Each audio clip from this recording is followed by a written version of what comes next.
Что дала война Казахстану, кроме боли и утрат?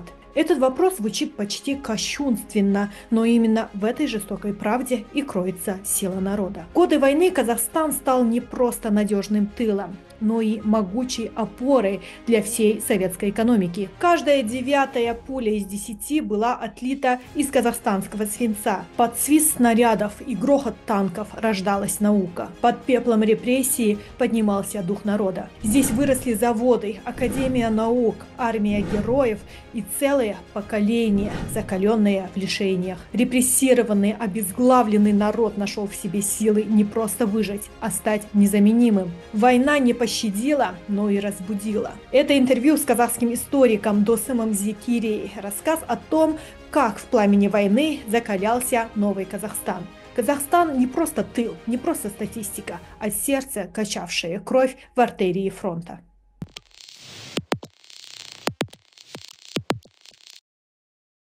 Соғыстың шығыны өте үлкен болды және ауыр болды салдары бізге, иә, Қазақстан үшін. Дей тұрғанмен, бұның бір пайдасы да болды. Бұның пайдасы қалай дегенге тоқталайық енді. Өндірістік орындары. Ең бірінші хабарларыңыз бар. 31 жылдан бастап Алаш қозғалысы басшыларының халық жауды тұтқындап репрессия жүру басталса, одан кейін 37 жылы тіпті коммунистердің өзін біздің аймақтарымызды жаппай репрессияға ұшыратып, бүкіл кеңес одағы бойынша жалғыз Қазақстан емес, ұшыратты. Халық былайша айтқанда басшысыз қалды. Халықтың рухы жаншылып қалған кез еді. Бірақ мына екінші дүниежүзілік соғыс кезінде, естеріңізде болса, бірінші дүниежүзілік соғыс кезінде қазақтар қара жұмыс ретінде ғана барды майданға. Бұратана қазақтар және Орта Азия халқы тек бұратана халық ретінде ғана барды. Қара жұмыс істеуге, окоп қазуға, олар әскер қатарына алынбады. Ал екінші дүниежүзілік соғыс кезінде қазақ халқы өзінің қаһарман халықтың ұрпағы екенін, ел басына қиын күн туған кезде ана қанында жатқан ерлік жарқ етіп көтерілетінін дәлелдеді. Және өзінің ұлдары тек қазақтардан ғана 100-ден астам кеңес одағының батыры шықты. Бұл әділетті бөлінгенде одан да зор көп болатын кеңес одағының батыры. Соның өзінде 100-ден астам халық кеңес одағының батыры шығып тұр. Халық санына шаққанда бізде кеңес одағының батыры бізде көбірек екен басқа республикамен салыстырғанда. Проценттік отношениеде. Енді қараңыз, бұл халықтың рухын көтеруіне сеп болды. Осындай батыр ұлдары шықты, қаншама білікті офицерлер шықты, қаншама қаһарман ұлдарымыз шықты. Біздің қазақ жауынгерлер әскери өнерді машықты. Одан кейін қаншама әскери генералдарымыз, Сағадат Нұрмағамбетов сияқты генералдарымыз шықты өзіміздің әскери қатарынан. Бас академияда сабақ берген жаңа Бауыржан Момышұлының өзі жоғары әскери академияда сабақ берді. Ординарный профессор болды, яғни әскерісінде біршама жетілді. Ал енді біздің республиканы сол кезде оған дейін аграрлық мемлекет болатын. Қазақстан хабарыңыз бар шығар, онша бір керемет өндірістік республика бола қойған жоқ, бірақ осы соғыс кезінде жау басып алған аумақтардан бізге бүкіл өнеркәсіп орындар көшіп келді. Соның арқасында заводтар ұйымдастырылды, қаншама экономикамызды әр тараптандырылды және әскери экономикаға бейімделді. Ал енді Қазақстан сол жылдары өндірістің дамыған осыдан біле беріңіз, бүкіл кеңес одағындағы шойынның 68%-ын, болат пен алюминийдің 58%-ын, көмірдің 65%-ын, темір жол жабдығының 40%-ын өндіретін дәрежеге жетті. Мұның бәрі әрине бәрі де майдан үшін, бәрі де жеңіс үшін деген ұранмен сол жылдарда белгілі болған ұранмен іске асырылды. Ал енді темір жол өндірісі дамыды дедік қой, сол темір жолмен біздің Қазақстанда қатпаған 1,5 миллион вагон келіп сол жылда біздің елімізге. Сол кезде Қазақстан үшін үлкен жетістік. Жаңа кәсіпорындардың бір жылдың ішінде, жаңағы маусымда соғыс басталды ғой, 42 жылға шейін бізге 220 ма 230 ба кәсіпорын көшіп келеді Қазақстанға. Олардың көбі машина жасау, зауыттар, тоқыма, жіберу, аяқ киім фабрикалары, басқалары, паровоз жасау. Оның негізінде кейін мына бізде Алматыда Алматы ауыр машина жасау зауыты құрылды. Ол бірақ мына тәуелсіздік кезінде біз ол зауыттан айырылып қалдық. Керемет кәсіпорын еді болмаса, аз тыйым деп айтылатын. Киров атындағы зауыт келді, одан мысалы кейін де мұнда кеңес одағының соғыстан кейін де мұнда тәуелсіздікке дейін де бізде ауыл шаруашылығына қажетті тракторлар шығып тұрды. Соңғы мұнай құрал жабдықтар зауыты, оның жинда Доссор мұнай кенішінде керемет біздің мұнай өңдеу, Ақтөбе мұнай өңдеу зауыты, Атырау мұнай өңдеу зауыттары негізі сол кезде қаланды. Одан кейін Балқаш, Жезқазған, Екібастұз, Теміртау сол қалаларымыз дами бастады өндірістік жағынан. Ал енді сол кезде кеңестер одағында соғыс кезінде брон деген дүние болған. Жаңағы білікті мамандар, халық жазушылары, тағы басқа халыққа қажетті адамдар көбіне бронмен соғыстан қалдырылатын болған. Сондай бронмен соғыстан қалдырылатын 50 мың инженер техник кадрлар келді бізге. Одан кейін шахта құрылысшылар келді. Жаңа жұмысшылардың өзі де неге бронмен қалдырылады ғой, шахтерлар, жаңа кен өндірушілердің бәрі. Яғни бұлар білікті маман, жергілікті халықтың біліктілігін көтеруге сеп болды. Біздегі шикізат базасы толықтай іске асырылды. 465 жаңадан завод, фабрикалар іске қосылды. Мысалы Қоңырат комбинаты, мысалы Дінмұхамбет Ахметұлы Қонаев атамыз ең алғаш еңбек жұмысы шығыс Қоңырат комбинатында соғыс кезінде сөз жүруді бастаған. Ақтөбе хабарыңыз бар шығар, ферросплав заводы бар. 1943 жылы іске қаланған. 25 ірі кеніш ашылды. Одан кейін Ақшатау молибден вольфрам ашылды. Вольфрам деген танк құрылысына өте керек дүние. Текелі мына қазіргі Жетісу облысына Текелі полиметалл комбинаттар, олдан тәуелсіздікке шейін жұмыс істеді. Ол комбинаттар периметр комбинат еді.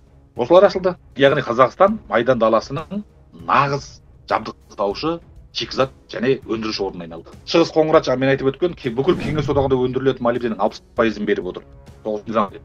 Соғыс жылдар Қазақстан қорғасының 85%, мен айтқан 10.9 Қазақстаннан деген осы сөзім жүйесі емес та.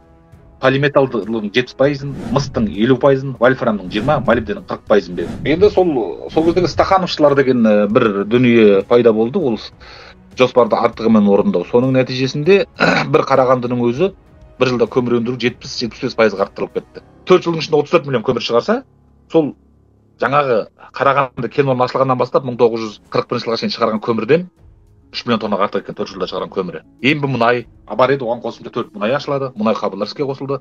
Ал мұнай өндіру сол жылда 40%-ға асты. Неге артып отырғанын түсінесіз. Майданға жаңа жағымай керек. Енді бұл кезде электр станциялар салынды, солтүстік Қазақстан мен Қарағанды облыстарында. Электр қуаты 650 миллион киловатт болса 40-шы жылы.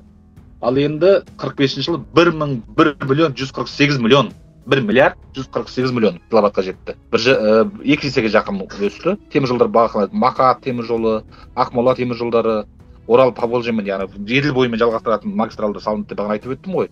Ресеймен және орталық Азиямен байланыстыратын жаңа темір жолдар салынды. Түркістен басқа жаңа темір жолдар салынды. Ал енді ауыл еңбеккерлері не істеді?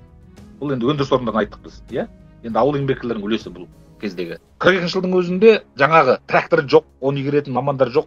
Әшейін өгізбен, атпен жүріп, жер жыртып, тіпті жылқы да жоқ, бәрі майданға алып кеткен. Сиыр өгізбен жыртады өзді жерді. Соның өзінде Қазақстан 842 мың гектар жерге егін салған екен. Қызылша темекіге басталды бізде ол кезде. Бізде де қызылша сол кезде бастап дамыды. Әлі де қызылша бізде негізгі өнімдердің біреуі сол кезде негізі қаланған. 40 жылы бізде қызылшаның үлесі өте аз болса, ал соғыс жылдары 42 жылдары 50%-ға өсті. Оның ішінде қант қызылшасы бар. Сол енді қант қызылшасының 50%-ға өсіп кеткеннен не істейді оны? Күтірлеп шикідей жемейсіз ғой.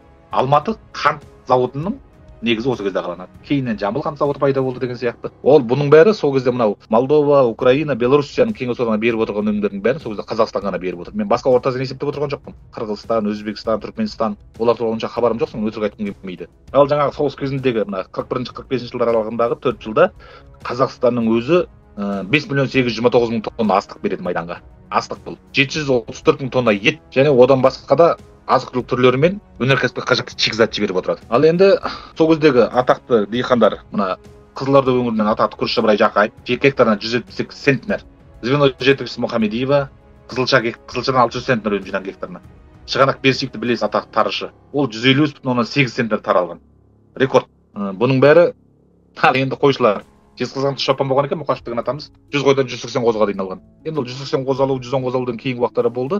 Енді мәдениет саласына келген кезде, мәдениет саласында біраз шығын болды. Біздің ақын жазушылардан 100-ге жуығы, я болмаса 100-ден астамы майданға аттанады. Майданға аттанған олар бір жағынан жауынгер, екінші жағынан идеологтар. Жауынгерлік рух беру, идеологиялық соғысқа идеологиялық дух беру, сол арқылы жауынгердің ерлігін жанып, жігерін жанып отыратын болған.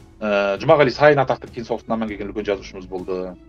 Бабек Бұлқышев сынды дарын жазушымыз соғыста қайтыс болды. Тіпті мына соғыстан кейін аман-сау қайтып оралған әскерлердің қатарында атақты Бауыржан Момышұлы атамыз бен Қасым Қайсенов атамыз әскери жазушылықтың, біздегі әскери әдебиеттің негізін қалады. Сырбай Мәуленов болды жазушылардың қатарында. Қазақстан кинематографиясының ең алғашқы қарлығашы 1938 жылы Амангелді Батыр киносы ғой түсірілген. Бірақ Қазақстанда өзінің кинематография өндірісі жоқ еді былайша айтқанда. Жаңа соғыстың арқасында Мосфильм мен Ленфильм Қазақстанға келеді ғой. Соның негізінде қазақ фильм негізі қаланады. Қазақ фильм қазір Алматы қаласында Әл-Фараби даңғылының бойында әлі тұр. Шәкен Айманов атындағы. Енді ғылым жақсы дамыды бізде сол жылдары. Соғыстың біздің ғылымды дамытуға еренің еңбегі зор болды. Ішіңіз сезіп отырған шығар, ең бірінші қандай ғылым саласы дамыған? Геология. Қаныш Сәтбаев атамыздың жүргізіп шығатын, Қонаев атамыздың сол кезде қарқынды жұмыс істейтін сол геологияның дамыған соғыс майданға қажеттіліктер үшін. Солар сол жылдары бізде 500 кен орындары ашылса, 150 кен істетілген. Бұлардың біразын бірден игере бастаған. Ұлы Отан соғысының жылдарын айтып отырмын мен, ескеріңіздер. Екінші соғыс емес. Бізде шамамен 12 ғылыми зерттеу институты ашылып, ғылым академиясы негізі қаланып, 864 ғалымға шейін өседі біздің ғалымдардың саны. Яғни бұл ғылым академиясы ашылған жоқ, бірақ соған негіз болды. Ал ғылым академиясының өзі сол 1946 жылы қаланған Қаныш Сәтбаевтың жетекшілігімен. Және тұңғыш президенті Қаныш Сәтбаевтың өзі болды. Олардың қатарында физика институты, Украинадан физика механика институты, Мәскеу, Ленинград, Киевтің институттары келеді.